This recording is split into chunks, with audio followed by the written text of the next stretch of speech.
Esperando se encuentren muy bien por la gracia de nuestro Señor. Como decía nuestra hermana Stephanie, el jueves 11 es el primer culto, Dios mediante, acá. El 11. Sí, correcto. Pero no lo vean muy lejos. Este es el penúltimo culto de martes. Solo queda el próximo martes y ya el próximo entonces va a ser el jueves 11 de junio con la ayuda del Señor. Así que este es el penúltimo martes que nos reunimos acá, por lo menos para un culto de semana. Así que ya saben que el próximo jueves 11 de junio nos movemos a los jueves con el favor del Señor. Amén. Amén. Muy bien. ¿Cuántos vinieron buscando una palabra del Señor en esta noche? Amén. Segunda de Samuel en el capítulo 11. Segunda de Samuel en el capítulo 11. El tema de esta noche es un poco raro. Crónicas de un pecado buscado, le titulé. Crónicas de un pecado buscado. Crónicas haciendo alusión al famoso libro de Gabriel García Márquez, ¿verdad? Crónicas de una muerte anunciada. Crónica significa una narración, ¿verdad? Una narración, una historia narrada.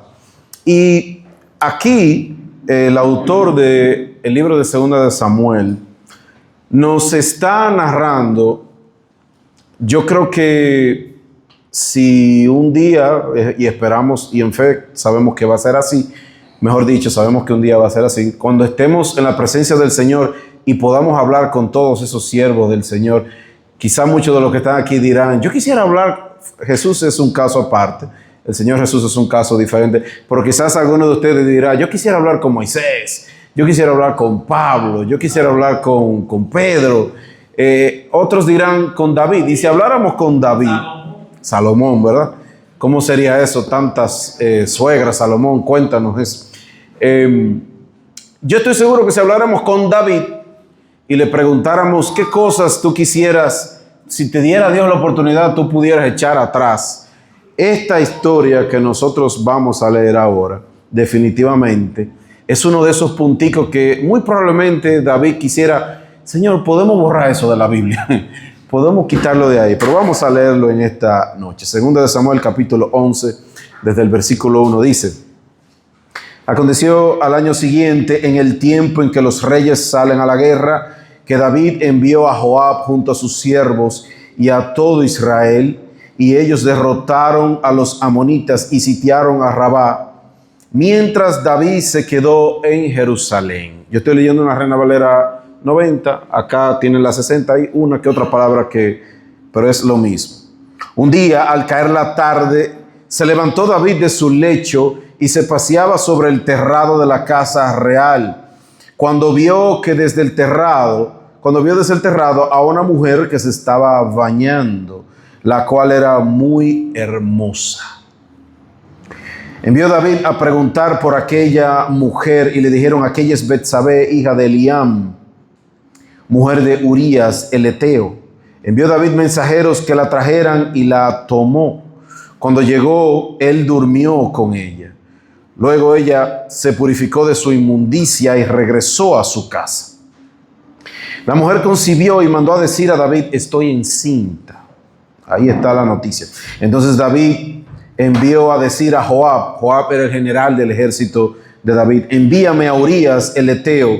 Y Joab envió a Urías a David. Cuando Urías llegó ante él, David le preguntó por la salud de Joab, por la salud del pueblo y por la marcha de la guerra. Después dijo David a Urías, descienda a tu casa y lava tus pies. Lava tus pies es un probable eufemismo para decirle acuéstate con tu esposa. Pero la Biblia no lo va a decir así con esa claridad. Cuando Urías salió de la casa del rey, le enviaron un presente de la mesa real, pero Urías durmió a la puerta de la casa del rey con todos los guardias de su señor y no descendió a su casa.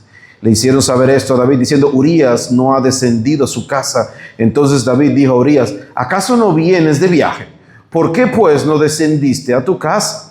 Urías respondió a David, el arca, Israel y Judá habitan bajo tiendas, mi señor Joab y los siervos de mi señor en el campo, ¿cómo iba yo a entrar en mi casa, comer y beber y dormir con mi mujer?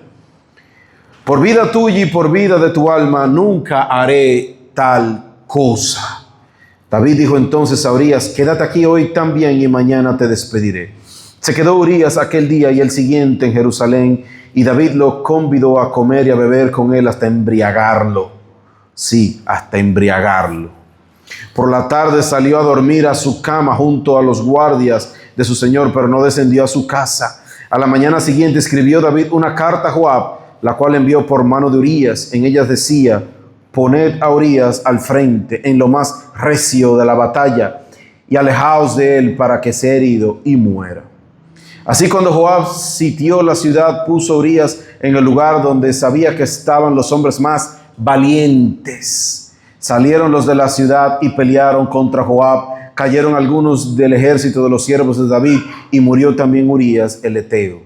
Entonces Joab mandó a comunicar a David todos los asuntos de la guerra y dio esta orden al mensajero.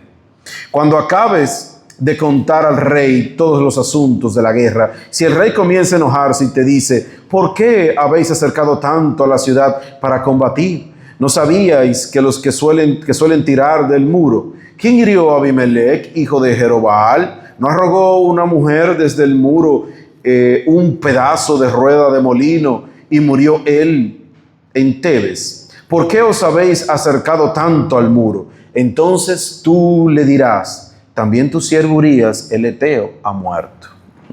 Partió el mensajero y al llegar contó a David todo aquello que Joab había mandado. Dijo el mensajero a David, pudieron más que nosotros los hombres que salieron al campo en contra nuestra. Bien que les hicimos retroceder hasta la entrada a la puerta, pero los flecheros tiraron contra tus siervos del muro y murieron algunos de los siervos del rey. También murió tu siervo Urías el Eteo. David respondió al mensajero, así dirás a Joab, no tengas pesar por esto, porque la espada consume ora a uno, ora a otro. Refuerza tu ataque contra la ciudad hasta que la rindas, y tú aliéntale. Al oír la mujer de Urías que su marido había muerto, hizo duelo por él. Pasando el luto, envió David por ella, la trajo a su casa y la hizo su mujer, y le dio a luz un hijo. Pero esto que David había hecho fue desagradable a los ojos de Jehová. Cierra sus ojos conmigo en esta hora. Señor, adoramos tu nombre, Padre. Gracias por el enorme privilegio, mi Dios, que nos das de estar en tu casa, de adorarte, de cantarte, de ofrendar, de ver a nuestros hermanos, de adorar juntos. Y ahora te pedimos que hables a nuestras vidas, mi Dios. Que el Espíritu Santo fluya con poder. La iglesia es tuya, este tiempo es tuyo. Nosotros somos propiedad tuya, Señor. Comprados con sangre hemos sido por ti. Haya salvación, sanidad y vida eterna. Haya edificación y fortaleza en esta noche de parte tuya. En el nombre poderoso de Jesús. Amén. Amén. Muy bien. ¿Cómo, amados hermanos, usted puede explicar algo como lo que nosotros acabamos de leer? Para el que de casualidad haya alguien aquí que nunca lo haya leído esa historia, sí, ese es David, el mismo que mató a Goliat. Sí, ese es David, el mismo que escribió la mayoría de los salmos. Sí, ese es David, el que la Biblia dice que tenía un corazón conforme al de Dios.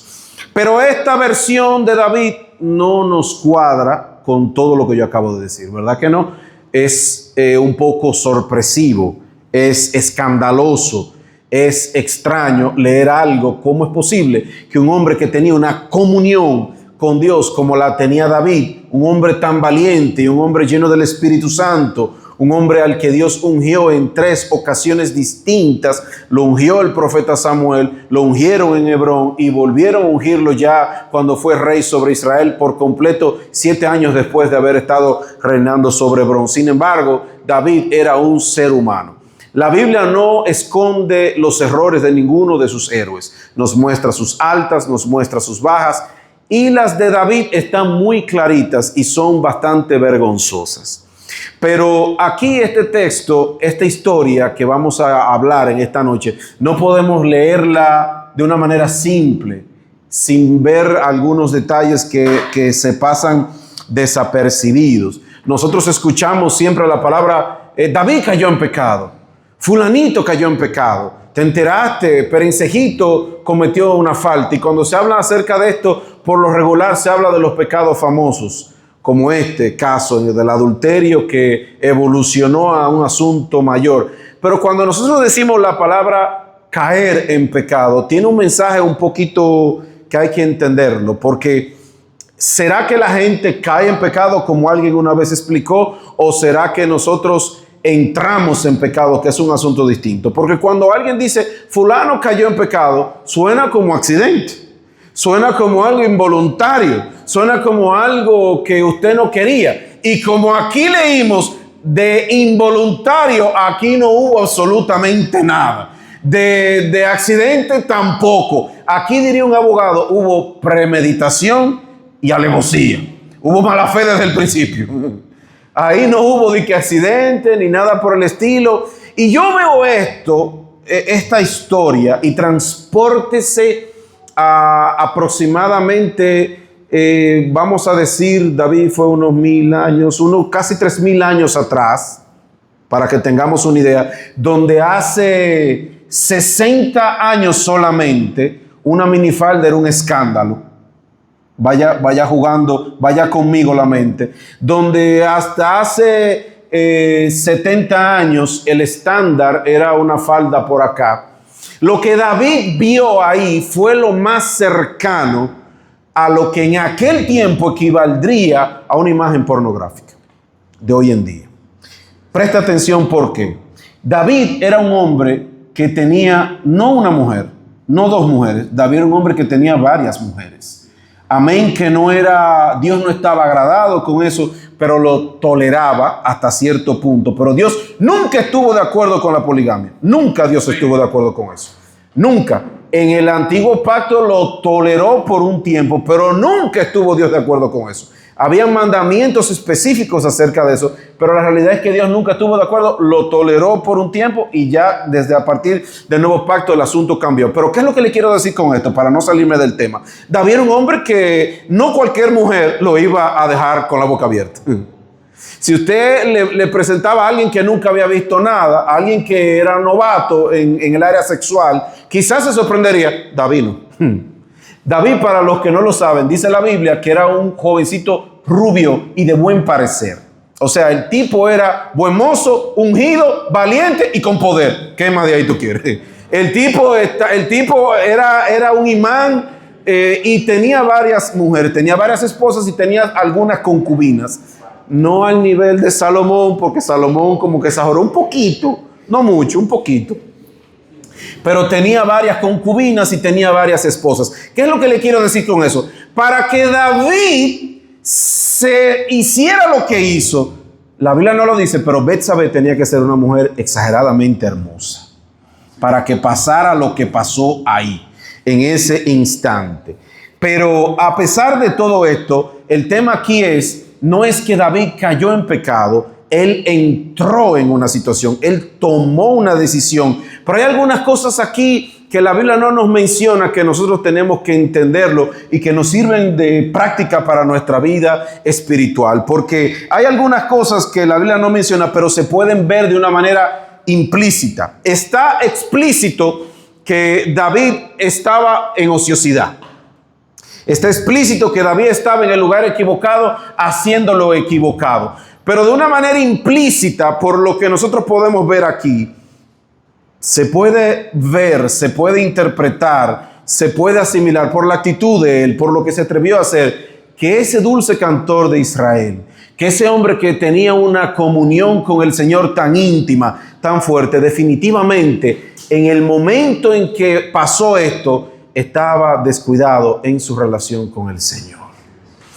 Aún los hombres que usted considera más allá arriba, aún aquellas personas que usted considera lo que usted quiera, tienen defectos, tienen debilidades y tienen también que cuidarse de todas esas áreas. Literalmente Jesús nos dijo que nosotros debemos de orar para no entrar en tentación. Y eso usted lo puede interpretar de dos maneras. La primera, lo que Jesús dijo literalmente. ¿Qué dijo Jesús literalmente? oren para que no entren en tentación. Es decir, puede interpretarlo desde el punto de vista que usted le ore a Dios diciéndome, Padre, evítame la tentación. Usted puede orar así. Y lo número 2 que usted puede interpretar es que la acción de orar, la acción de tener comunión con Dios, usted tener contacto con Dios, le crea una especie de cobertura que le evita las tentaciones. Lo puede interpretar de las dos maneras. Así que lo que yo estoy viendo acá, porque no es posible que un hombre que esté fortalecido con el Señor, que un hombre que esté en comunión con el Señor, que un hombre que está piadosamente guardando los mandamientos del Señor, en la presencia del Señor, bajo su cobertura, no es verdad que va a caer así por así en una tentación y va a hacer todo lo que David hizo. No, Señor. Eso no es lo que la palabra de Dios nos enseña. Eso no es lo que nosotros vemos en nuestra vida espiritual. Eso no es lo que hemos visto a través de la Biblia en otros hombres de Dios. Algo le pasaba ahí a David de lo que todos nosotros tenemos que cuidarnos, porque le llegó un momento de tentación y él no estaba fortalecido. Él no estaba fortalecido para poder superar esa situación. ¿Qué nosotros podemos ver aquí de David? Hay un enemigo silencioso, oculto y placentero que toca la puerta de toda nuestra vida. ¿Sabe cuál es ese enemigo? La zona de confort. La zona de confort. ¿Y cómo así, pastor? Sencillo. El cronista dijo, o mejor dicho, el autor dijo, en el tiempo en el que los reyes van a la guerra, ¿qué era David? General. ¿Qué era David? ¿Un peón? Era el rey. Los otros reyes estaban ahí a la guerra, quizás preguntando, ¿y dónde está David? Yo veo aquí todo el mundo matándose. Oh, mira, se quedó David. Mira qué cómodo. En el tiempo en que los reyes van a la guerra, David no fue a la guerra. David no fue a la guerra. David estaba en una aparente zona de confort. Y cuando usted analiza y lee la historia, David era un hombre que había pasado por muchas batallas. David era un hombre que había pasado por muchas guerras. David era un hombre que estaba ahí siempre en la batalla, llevaba al pueblo a las guerras, obtenía victoria. Pero ya luego de que tanta lucha, ¿quién aquí ha cogido lucha? Levánteme la mano, sea sincero. Aleluya. Dios bendiga a los que no levantaron la mano. Yo quiero ser como usted. Gloria a Dios. Ya después que usted ha cogido tanta lucha, usted quiere un descansito. Usted quiere un descansito. Y es probable que David, después de tanta lucha, después de tanta batalla, es probable que haya llegado un tiempecito donde él dijera, yo puedo ya cogerme un break. Ya yo no ando huyendo de Saúl. Ya nadie anda persiguiéndome. Ya yo soy el rey. Ya yo soy el jefe, ya yo soy el dueño, ya yo no tengo que estar en tantas cosas. Y la zona de confort es un enemigo que nos dice, que nos pone tranquilo, que nos pone una anestesia, que nos dice que podemos quedarnos tranquilos. Y la realidad es que las vacaciones, no hay problema con las vacaciones. La realidad es que el ocio controlado, no hay problema con el ocio controlado. Pero hay una realidad, nosotros podemos tomar vacaciones del trabajo, podemos tomar vacaciones de ciertas tareas, pero de mi relación con Dios no puedo nunca tomar vacaciones, ni debo tampoco tomarlas. De todo yo puedo tomar vacaciones, menos de mi cercanía con el Señor. Nunca. Las vacaciones tienen un propósito, están diseñadas para algo. Usted sale de la rutina. 14 días para que usted se refresque, para que usted descanse de ese jefe que es el primo del anticristo, para que usted se vaya para una playa o se vaya de viaje, para que usted se coma un helado, para que le dedique tiempo a su familia. Algo sucede en nuestra mente cuando usted sale de la rutina. Algo sucede en nuestra mente cuando usted cambia de ambiente. Por eso viajar no tiene que ser internacionalmente. Hasta coger una guagua de aquí para allá es emocionante. Uno de los atractivos más grandes, desde que yo era adolescente, Dios me puso a trabajar en el ministerio adolescente de la iglesia y era el líder de los jovencitos, después el líder de los jóvenes, yo le decían presidente allá. Una de las cosas más emocionantes de los campamentos no era tanto el campamento, era salir de Santiago, era irnos para un campo a coger lucha en una cabaña con unos majotoros de este tamaño que se sientan así, que te esperan ahí, salir del ambiente, estar en un bosque, en una situación. Era el viaje, era la salida. Algo sucede cuando usted sale de su ambiente. Las vacaciones tienen un sentido, está bien que tú la tomes. El ocio controlado también tiene un sentido, pero cuando eso se sale de control, cuando usted está en el lugar equivocado, haciendo lo equivocado, cuando usted está malgastando su tiempo de una manera poco productiva, algo malo acontece. Fíjense cómo funciona, cómo Dios hizo el cuerpo humano. El cuerpo humano Dios lo diseñó que tiene que moverse. Y si no se mueve, los músculos se atrofian. Usted tiene que moverse, tiene que hacer. Es tan así que nos hemos inventado ejercicios para compensar el sedentarismo en el que vivimos. Pero se supone que nosotros tenemos que estarnos moviendo. Se supone que tenemos que estar haciendo ejercicio. Lo que se estanca se va pudriendo. Los ríos tienen que fluir. Fíjense cómo usted ve un lago que está muerto porque no entra ni saca agua. Está muerto precisamente. Tiene que fluir. Yo tengo que moverme. Yo tengo que hacer algo. Entonces, en el tiempo en que David tenía que estar en un lugar, en el tiempo en que David tenía que estar con un grupo de personas específicas, en el tiempo en que David tenía que estar haciendo algo específico, él decidió quedarse tranquilo, descansando. La Biblia dice que todo tiene su tiempo en esta vida. Hay un tiempo para descansar y hay un tiempo para trabajar. Hay un tiempo para ahorrar y hay un tiempo para gastar. Ahí no dijeron amén, gloria a Dios.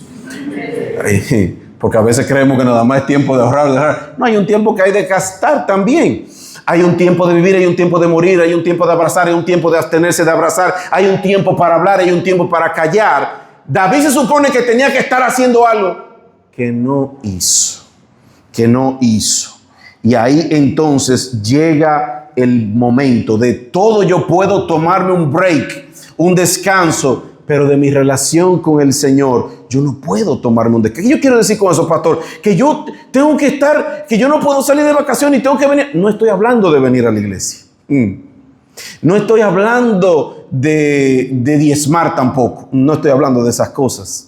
Porque Dios es Dios aquí en la iglesia y Dios es Dios allá en tu casa, allá en tu trabajo, en tus tiempos íntimos. Dios es Dios 24 horas al día, 7 días a la semana. Donde tú estés, Él sigue siendo tu Dios y tu Señor. Entonces, es muy importante esta parte para los que ministramos. Porque a veces entendemos que hay que buscar de Dios porque necesito de Dios. Y no es porque yo vaya a ministrar que yo necesito de Dios. No es porque yo vaya a predicar. Es porque yo he entendido quién es Dios y porque le reconozco como mi Dios y vivo para Él, trabajo para Él, respiro por Él. No me tomo vacaciones del Señor. Me fui de vacaciones, salí de mi rutina y por ahí mismo se fue también mi relación con el Señor. Ustedes han oído un corito que dice, no cambies a Cristo en esta Navidad. Yo no lo entendía mucho ese corito. No me recuerdo cómo es que dice la letra. No cambies a Cristo en la Navidad. Él te ha dado paz, Él te ha dado paz. No cambies a Cristo en la Navidad. Yo no entendía mucho ese corito hasta que yo tenía un amigo, cuando yo me recién convertí, 17, un par de años después, 17, 19 años. Un amigo se descarrió en Navidad. ¿Por qué? Porque en Navidad cambia el ambiente. Le empezaron a llegar unos compadres, le empezaron a llegar unos familiares, le empezaron a llegar gente a hablarle de los pecados famosos. Vámonos para acá a beber, vámonos para acá a hacer esto, hacer lo otro. Y lo que para nosotros era la mayoría extraño, para él fue piedra de tropiezo. En Navidad, celebrando a Cristo, porque la Navidad es el cumpleaños de Cristo, se descarrió. Por el cambio de ambiente, porque tomó vacaciones. Puedo tomar vacaciones de lo que sea, pero no de mi relación con el Señor, donde quiera que yo esté. Entonces, necesito buscar de Dios independientemente del ambiente y de donde esté. Una de las formas, y aquí yo no quiero presentarme como el santo que nunca, no, Dios también ha trabajado este tema conmigo. ¿Quién aquí se ha visto un tiempo sin trabajo? Levánteme la mano. En mayo, hace exactamente 20 años, para esta fecha más o menos, pero del año 2006, yo le pedí matrimonio a mi esposa. Y nos programamos para casarnos en diciembre. Cuando íbamos por noviembre ya con todos los planes, con todo lo lindo, lo emocionante que se siente de ir al matrimonio, empiezo a escuchar rumores de que la empresa para la que yo trabajaba iba a cerrar. Hablo con mis padres, me reúno con ellos, les pido consejos que ustedes creen. Yo no quiero que después que yo me case, entonces tengamos que echar para atrás o algo por el estilo. Juliana trabajaba en Licey, iba a dejar el trabajo porque ya no le convenía, ya no valía la pena, porque se iba a mudar conmigo para Santiago. Me reúno con ellos y ellos me llenan de fe. Tira para adelante, mijo, que Dios va a estar contigo. Yo salí de ahí más fuerte que lo que usted quiera decirme. Yo, bendito sea Dios, pero que yo tengo un Dios grande, mis padres me animaron, tiré para adelante. ¿Qué importa que pase lo que pase? Vamos para adelante. Y me casé el 21 de diciembre. El 9 de febrero ya estábamos los dos sin trabajo. Pero es fácil decir, Jehová Jireh, con la nevera llena y con dinero en el banco.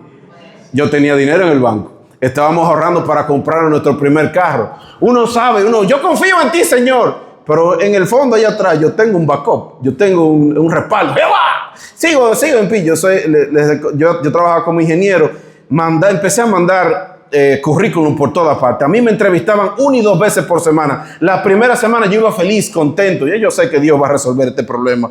Pasa una semana, entrevista viene y entrevista van. No hubo una semana que yo no fuera a entrevista de trabajo. Hubo empresas que me llamaron hasta 3 veces. Cuando íbamos por 3 semanas ya yo me estaba poniendo un poquito tenso.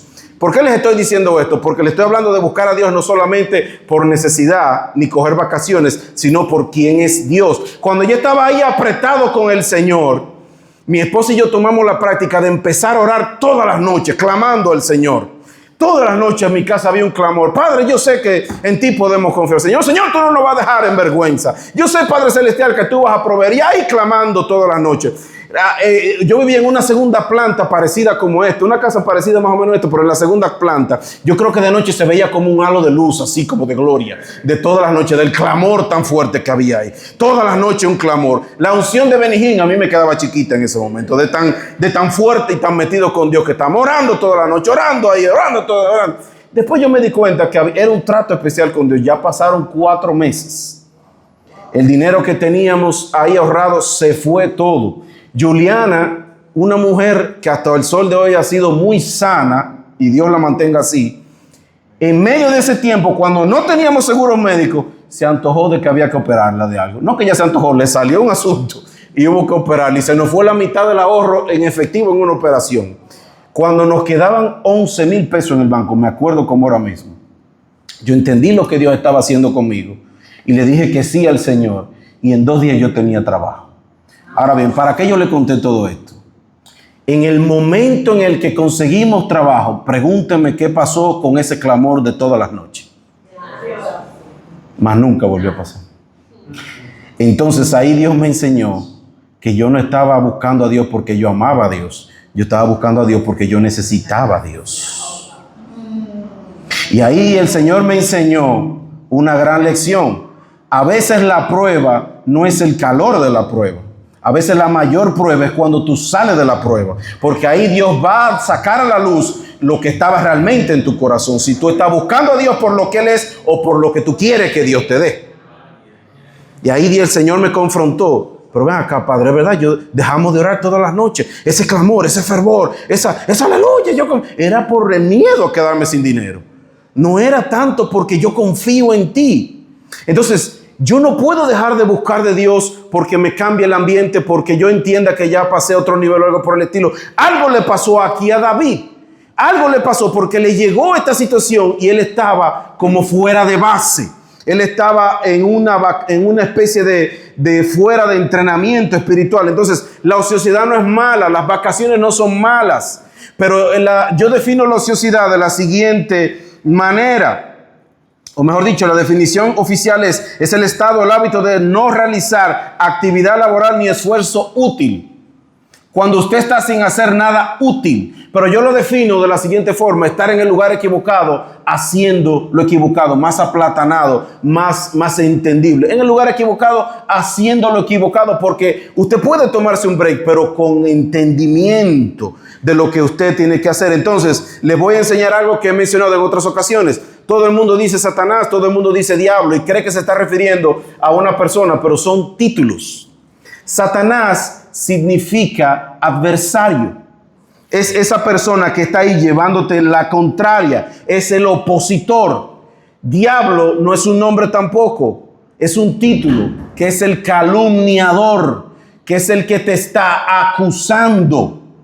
Es decir, cuando tú estás en tiempo de ociosidad, le estás dando mano de obra, materia prima, mejor dicho, a Satanás para que trabaje en tu vida. Dice mucho el pastor Elvis: mente ociosa, taller de Satanás. Mente ociosa, taller de Satanás. Cuando no estamos haciendo lo que tenemos que hacer, el diablo nos busca qué hacer. Pero los hombres de Dios tenemos que entender que nuestro Padre trabaja, y como nuestro Padre trabaja, yo también tengo que trabajar. Yo tengo que procurar ser una persona útil. Yo tengo que procurar usar muy bien mi tiempo. Yo tengo que hacer un uso consciente de los recursos que Dios me ha dado y no malgastarlos. El mayor recurso que Dios nos ha dado es el tiempo. No es el dinero. Con el tiempo bien invertido buscamos las riquezas. Con el tiempo mal invertido se nos van las riquezas. Entonces, el tiempo, de la manera como yo lo uso, la manera como yo le estoy invirtiendo, va a determinar muchas cosas. El hombre y la mujer de Dios tienen que ser productivos. Tengo que ser útil, tengo que estar ubicado, tengo que tener un plan. Yo no puedo pasarme los días solo dándole para arriba y para abajo para Facebook. Les digo la verdad, la mayoría de nosotros, las redes sociales deberían de ser un instrumento de predicación más que otra cosa. Para el cristiano promedio, las redes sociales lo único que deberían de ser es un medio de predicación. Usted quizás no sea un evangelista, pero en su estado de WhatsApp usted puede poner un texto bíblico, de evangelístico. Usted no tiene que ser un gran predicador, ni ser un profeta, ni saber de homilética, pero un textito bíblico usted lo puede poner ahí. ¿Por qué usted no lo puede poner? Una imagen con un texto en sus redes, en su Instagram, en todo, y ya estamos cumpliendo pero escrolear. Ahí es donde le entramos, donde puede venir un campo de tentación por estar en el lugar equivocado, haciéndolo equivocado, tal cual como le pasó aquí a David. ¿Dónde se encontraba David? Haciendo lo que no tenía que hacer en ese momento. Y en David nosotros vemos, amados hermanos, que Dios perdona. Repita conmigo: Dios perdona. Dios perdona. Las consecuencias siguen, lamentablemente. Las consecuencias continúan. Dios perdona, pero las consecuencias continúan. Porque en el Señor no existe la impunidad. Dios no actúa de manera impune. Y David tristemente pagó un precio muy alto, que les voy a hablar brevemente acerca de eso. El pecado, Satanás, tenemos que entender que es un tramposo. Satanás actúa con astucia. La historia de Génesis parece infantil. Génesis 1, del 1 al 3, que una serpiente engañó a Eva y bla, bla, bla, bla, bla. Pero es así pasó. Satanás actúa como un abogado mentiroso, astuto y hábil, que te pinta los grandes beneficios de la cosa, pero no te lee las letras chiquitas del contrato que tú estás firmando. Es más, le voy a decir algo: a la mayoría de las compañías que nosotros vamos a firmar un contrato, de La Luz, de Codetel, de Claro, de Telecable, de lo que sea, la mayoría de nosotros ni leemos el contrato, porque lo hacen de una manera que es casi imposible usted leerlo, de tantas cosas técnicas y letrita chiquita, y le pone la presión de que tiene que hacerlo rápido. Así mismo actúa el diablo. Con que Dios te dijo que ustedes no pueden comer del fruto del árbol, sabe Dios que lo que pasa es que el día que ustedes coman de él, ciertamente morirás. ¿Qué hace Satanás? Agarra una verdad, la tuerce y la convierte en una media verdad, que es una mentira. Era verdad que el día que tomaran del árbol iban a ser igual a Dios, pero no le dijo la consecuencia. Igual a Dios en el conocimiento del bien y del mal, y como consecuencia, pecado, y como última consecuencia, muerte. No les habló de nada de eso. Así eso es lo que hace el diablo. David, mira a Betsabé, qué linda. Tú tendrás muchas mujeres, pero esa, porque eso es lo que hace Satanás. Dios pone a Adán y Eva en el huerto del Edén. Miren lo ridículo que es el pecado. Dios pone a Adán y Eva en el huerto del Edén y le dice: de todo árbol que hay aquí, ustedes pueden comer. ¿Qué quiere decir eso? Ruede la imaginación conmigo. Ahí había una mata de coco. ¿Pueden comer de ella? ¿A cuánto le gusta el coco? ¿Había una mata de coco? Probablemente. Ahí había una mata de mango. ¡Wow! Mango colonos. Delicioso, así, lindísimo. Había una mata de toronja. Había quizá una mata de tayota, que todavía estamos buscando para qué sirve. Quizá había una mata de tayota ahí. Había una mata de fresa. Muchos árboles ahí para disfrutar. Pero viene el diablo y le dice: ¿tú ves todo eso? Eso no sirve. Esa es la que está buena. Mira, esa es la que está buena. Ahí. Olvídate de eso. Ay, es verdad, esa es. Porque David tenía muchas mujeres, pero no esa, la de Urías. Eso es lo que hace Satanás. Y te pone visión de túnel y te dice, la que Dios no quiere que tú toques, ahí es que está.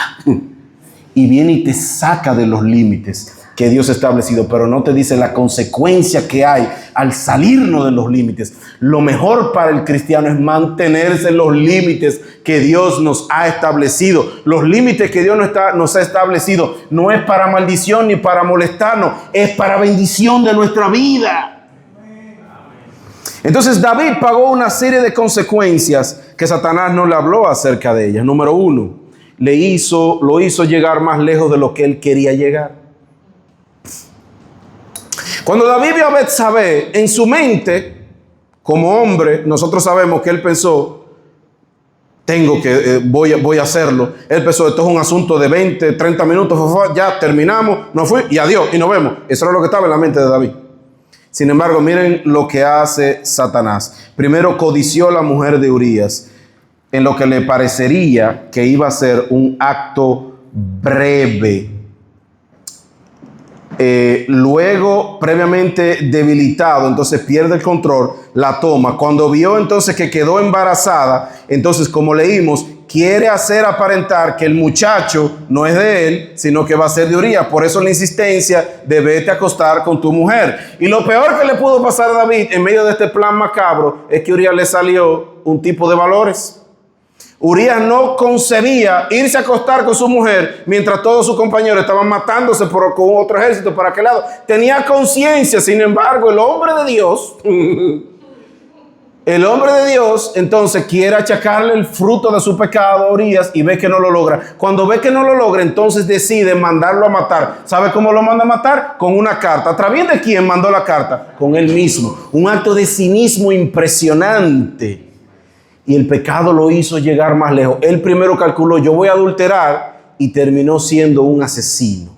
Miren cómo el pecado te lleva más lejos de lo que la persona estaba pensando llegar. Número dos, el pecado le hizo durar más tiempo de lo que él pensaba durar. David calculó, me acuesto con ella, terminamos esto, limpiamos el caso, yo soy el rey, a mí nadie puede decirme nada, salimos de esto ya, 20, 30 minutos y nos fuimos. Esto se extendió. Se extendió y se extendió y se extendió y se extendió hasta el punto que la muchacha queda embarazada, hasta el punto que él tiene que esperar con paciencia hasta que logren matar a Urías. Y después que logran matar a Urías, la toma como que nada ha pasado, pero la historia no terminó ahí, como vamos a ver y como ya ustedes saben. Y número 3, le hizo pagar un precio mucho más alto del que él había calculado pagar, porque Dios le hizo ver la gravedad de lo que él había hecho. ¿Sabía David que eso estaba mal? David sabía que eso estaba mal. Pero el problema es que cuando una persona de este tipo de pecado, el mandamiento de la palabra de Dios es claro. No se resiste. Dice, huye. Huye de la fornicación. Huye de estas cosas. De este tipo de situaciones, el mandamiento es huir. Por eso en los hombres, sobre todo, y también las mujeres, porque hoy en día se ve de todo, pero sabemos que es más propenso en los hombres. Hay que cuidar, hay que crear una especie de sistema de protecciones para cuidarnos de diferentes tipos de cosas. Cuando yo trabajaba en zonas francas, ¿qué es lo normal cuando una mujer que no te conoce te va a saludar haga? Lo normal es que te diga saludos, mi nombre es fulana de tal, te dé así. Había una muchacha muy bonita que cuando vino a presentarse, vino y se me desprendió y me dio un apretón muy fuerte y yo me quedé, pero qué raro. Y yo pensé, bueno, será que ella es simpática. Al día siguiente, vamos cruzando y viene de nuevo, y me da la fuerte abrazo. Yo digo, yo de estúpido, yo digo, parece que yo le gusto entonces, pero entonces tengo que buscar cómo alejarme de ella porque parece que yo le gusto. Parece que no resiste ver este gordito buen mozo y está, ¿verdad? Yo en mi mente, bobalicón. Al otro día vuelve y pasa. Pero entonces noto que no es solamente conmigo. Me doy cuenta que como lo hizo conmigo, lo hizo contigo, lo hizo contigo, lo hizo contigo. Y ella dije, pero es que tú una tiguerona, Ella lo que le gusta es que estén hablando, porque nos daba un apretón y nos sobaba sus senos de una forma un poco Ah, ok. Entonces, hay un momento donde uno tiene que crear un escudo de fuerza. Por ejemplo, todo cristiano, lo primero, muy facilito, lo primero, fulano, ¿cómo te estás? Mi nombre es Elías Peñol, yo soy cristiano. Ya desde que tú dijiste yo soy cristiano, ya tú creaste un campo de fuerza. Tú no tienes que predicar mucho, tú no tienes... Ya de ahí para adelante, a mí me decían el pastor si yo era el pastor. ¿Qué yo hice con la muchacha? Al día siguiente cuando se presentó, porque hay un momento donde hay que tomar decisiones radicales para la gloria del Señor, para resguardarte tú mismo. Cuando ella vino donde me dice, la paré en seco así. Y ella se quedó así como, dame la mano. ¿Y qué pasó? No, dame la mano. Salúdame así a partir de ahora, ¿está bien? Bye. Y se quedó así. Y a partir de ahí, que yo fui para ella, un perro, un maleducado, lo que usted quiera, pero me salí de eso. ¿Sabe lo que pasó? 5 o 6 meses después, la compañía para la que yo trabajaba nos mandó coincidencialmente a mí y a ella en un viaje de una semana a Estados Unidos solos, durmiendo uno al lado de otro en un hotel. Pero ya Dios me había dado la sabiduría para yo cerrar esa puerta. ¿Qué pasó ahí? Absolutamente nada, porque ya yo era el jau-jau y yo, gloria a Dios, yo soy el jau-jau. Váyase para allá, Satanás. El asunto resuelto. ¿Ya? Pero si yo dejo esa puerta abierta y yo me pongo de sabrosito, porque hay hombres que se quejan de que las mujeres son celosas, pero yo digo, amén, vamos a ver si es verdad, pero también hay que ver si que tú eres muy coquetico. Hay que ver también si que, porque un hombre casado no tiene que estar hablando con mujeres por WhatsApp. Un hombre casado no tiene que estarle diciendo mi amorcito a otra mujer. Su amor es su esposa y ya. Su amor es su esposa. A la única mujer que usted tiene que piropear es a su esposa. Yo no tengo que estarle diciendo a otra mujer, tú sí te ves linda. Hermano, corríase. Porque el adulterio no comienza. ¡Ay! ¿Y cómo paramos tú y yo aquí, Betsabe? No es así. No es así. El adulterio fue, muchacha, búscamela. Yo soy de los que digo, la segunda mirada es el problema. La primera mirada, tú no tuviste la culpa. Me explico, una mujer muy bonita y mal vestida te pasa por el frente. Tú no la andabas buscando, te pasó por el frente, tú la viste, sacúdete y ya. El problema es cuando tú te quedas, muchacha. Y ya, espérate, ya. La primera tú no tuviste la culpa. Te pasó, pero ya, quita la mirada, pero no te quede ahí, santo, Jehová te no, hermano, no. Entonces, hay que sacudirse de esa cosa. Entonces, vuelvo al tema. David hasta ahí pensaba que todo estaba bien, nadie me va a reprender, pero aunque un hijo de Dios persiste en pecado, usted le sirve a un Dios que dice la palabra que Dios al hijo que ama, ese lo castiga. Si Dios te reprende, si Dios te jala las orejas, no es porque Dios te detesta, es por lo contrario, es porque Dios te ama. Y Dios no iba a dejar a David así. Dios no iba a permitir que el diablo hiciera lo que le diera la gana, porque en David había un propósito que Dios iba a cumplir. Y aunque David había pecado, David tenía un corazón conforme a Dios. ¿Cómo lo vemos? Porque cuando David fue reprendido, se arrepintió. Amén. Él no se arrepintió por él mismo, como quizás debió haber hecho. Él no se arrepintió como él mismo. Él necesitó que alguien le llamara la atención. Cuando Dios necesita buscar a otra gente para llamar la atención a otro, por lo regular ha pasado mucho tiempo ya de Dios trabajando con esa persona, Dios dándole oportunidad de arrepentimiento. Pero eso no ocurrió con David. Dios necesitó llamar a un hombre, a un profeta llamado Natán, para que reprendiera a David. Y miren si le servimos un Dios misericordioso. ¿Qué usted cree que era peor? ¿Lo que David hizo o lo que el rey Saúl hizo? Definitivamente lo que David hizo era mucho peor. Pero sin embargo, ¿por qué Dios rechazó a Saúl y perdonó a David? Sencillo. Cuando Saúl le llamaron la atención, ¿sabe lo que hizo Saúl? Mira, Josué, está bien, pero hónrame delante de los ancianos cuando lleguemos. Oye, pidiendo honra en vez de humillarse. Cuando Dios quería que se humillara, él lo que está pensando es que me honre. Y cuando a David Dios lo llamó la atención, David se postró y reconoció: he pecado contra Jehová mi Dios. Se tiró al suelo, comenzó a ayunar, pidió perdón, reconoció su pecado, porque un corazón contrito y humillado el Señor nunca lo va a rechazar. Esto no se trata de que tú vivas una carrera perfecta, se trata de que reconozcamos si hemos fallado y Dios nos va a levantar. Dios levantó a David. Tuvo Natán que venir y hacerle un cuento. Mira, tú no sabes que hay un muchacho por allá que tiene muchísimas ovejitas. Muchísimas. Y al lado de él había un tipo que nada más tenía una. ¿Y tú sabes lo que hizo? Le llegó visita al rico y en vez de coger una de sus ovejitas y sacrificarla, agarró la única del vecino, se la agarró y la mató. La reacción de David, ¿cómo va a ser? Le metió un cuento, porque si iba así fríamente, el rey tenía que buscar una estrategia. ¿Cómo va a ser que hizo eso? El que hizo eso es digno de muerte. Ah, es verdad, sí, tú eres. Y ahí es que él entra en razón. Él volvió en sí, porque el pecado ciega a las personas. El pecado embrutece, por así decirlo, no te deja ver. Y a veces en amor es necesario que llegue una persona y te hable. Y el mayor problema de David, aunque muchos no lo crean, sí fue grave el adulterio, sí fue muy grave. Sí fue grave el mentir, gravísimo. Fue atroz el pecado de asesinato, claro que sí. Pero dice la Biblia aquí literalmente que a Dios lo que le molestó en particular, porque está resaltado, 2 de Samuel 12:10, fue que David menospreció a Dios. El pecado, a Dios le dolió lo que David estaba haciendo. El pecado, nosotros tenemos que saber que delante de Dios, cuando yo fallo, no tiene que ser con algo enorme como esto, ni algo tan gigantesco, pero el pecado a Dios le duele, a Dios le molestó, a Dios le dolió que David hiciera todas esas cosas como si fuera cualquier persona, sabiendo que Dios lo estaba viendo, sabiendo que Dios lo amaba, sabiendo que Dios tenía un plan con él, y lo menospreció, dice la palabra del Señor, y eso le dolió en el corazón del Señor. Así que, concluyendo, te digo entonces, amado hermano, hemos fallado en alguna ocasión de nuestra vida. ¿Te sientes mal? Gloria a Dios que te sientes mal. Si tú te sientes mal, si en algún momento tú le has fallado a Dios, está bien que tú te sientas mal. Malo es si tú te acostumbras a fallarle a Dios y tú andas como nada.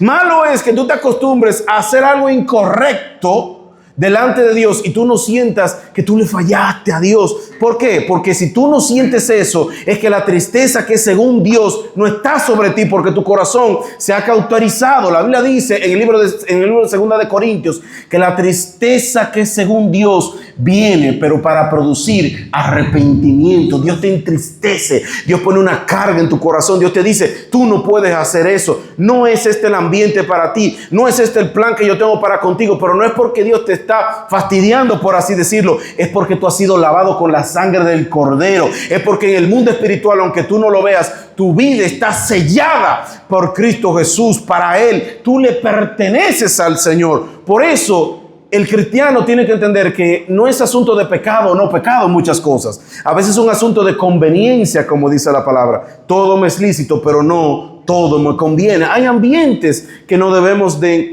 compenetrar. Hay personas con que quizás, o conversaciones que no se supone que debemos de tener, porque ya es un asunto de conveniencia por lo que tú significas para el Señor.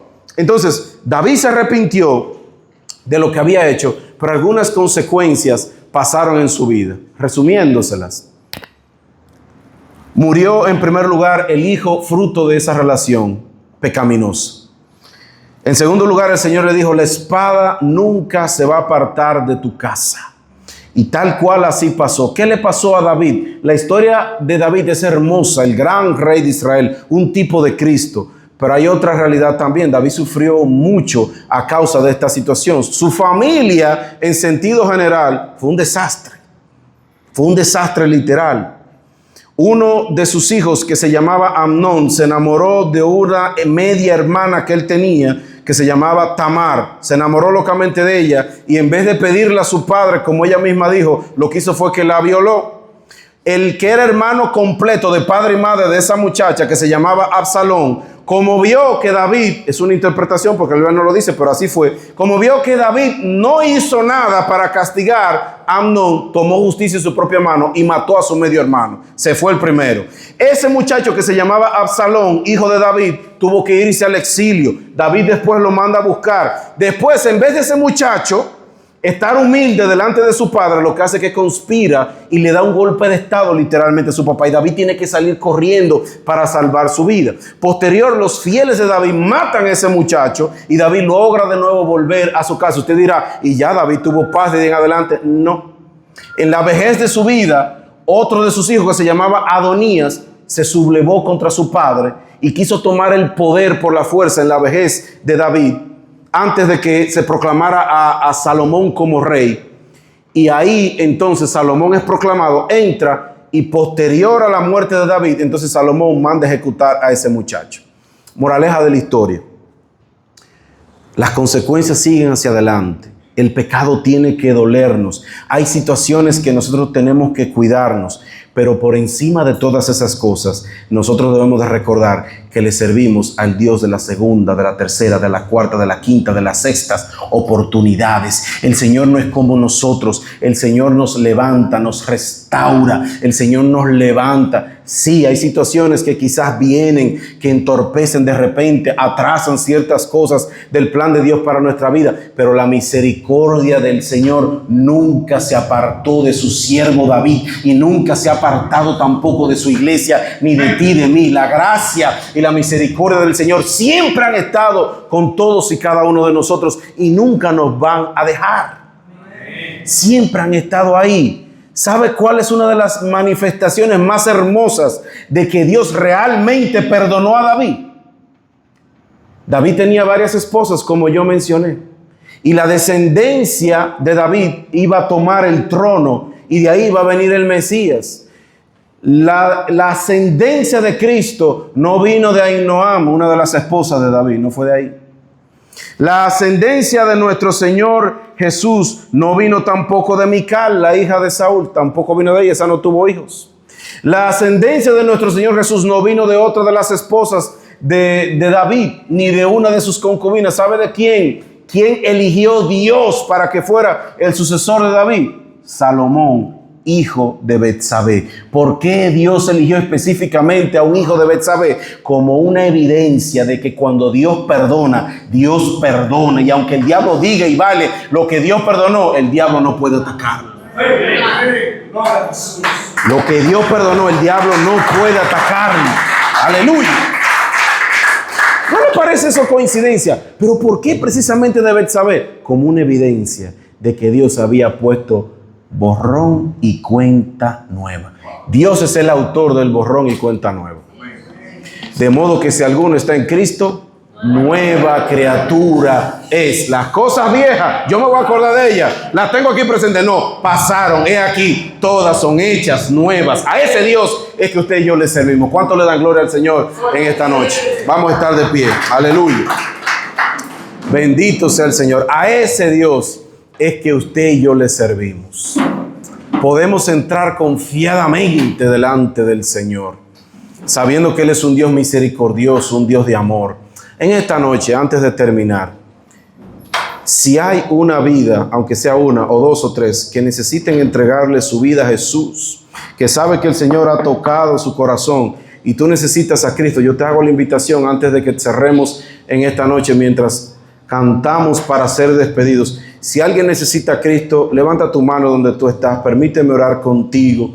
O si necesitas reconciliarte con el Señor, si necesitas a Cristo, no permitas que este culto se cierre sin que tú le entregues tu vida a tu Señor y tu Salvador. Ahí donde tú estás, no te vayas en esta noche sin hacer eso. En el nombre de Jesús. Quiero que cierren todos sus ojos y le den gracias al Señor. Siempre me gusta terminar así. Empezar así y terminar así, dándole gracias al Señor. Dándole gracias al Señor, porque Él es el Dios de toda restauración. Él es el Dios de amor. Él es el Dios de las primeras, de las segundas, de las terceras oportunidades. ¿Cuántas veces el Señor nos levanta?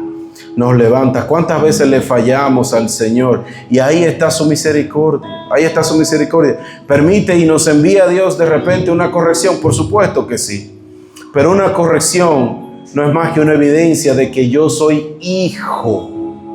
Hijo, porque si Dios me ha castigado en algo, es porque soy hijo. Y la corrección del Señor siempre viene en amor. Siempre viene en amor. Dele gracias al Señor ahí. Dele gracias al Señor por todo. Gracias por cada vez que el Señor lo ha levantado. Gracias por cada vez que el Señor lo ha restaurado. Gracias por cada vez que el Señor ha dicho: ¡hey! Ese ocio hay que dejarlo. Ese ocio no está bien. Ese tiempo hay que calibrarlo correctamente. Esas cosas hay que buscarle un tiempo útil. En esta noche, quizás una de las mejores enseñanzas es el uso de mi tiempo en la manera correcta. Yo no te estoy diciendo, ay, el pastor está diciendo que hay que estar pegado de la Biblia todo el tiempo. No, no te estoy diciendo eso. A mí me encanta ver películas con mi familia. Es un pasatiempo bonito, en comunión. Pero yo no puedo pasarme el día entero viendo películas. No puedo. No puedo. A mí me encantaría estacionarme, que la vida fuera estacionarme en un lugar, en un momento y con la compañía correcta. Me encantaría que fuera así, ahí, ponerle en pausa. Señor, déjame ahí. Señor, déjame ahí cuando la salud estaba perfecta. Señor, déjame ahí cuando mi economía estaba nítida. Señor, déjame ahí cuando todo me estaba saliendo bien. Pero la vida no funciona así. Vamos a pasar por diferentes etapas. Y Dios necesita que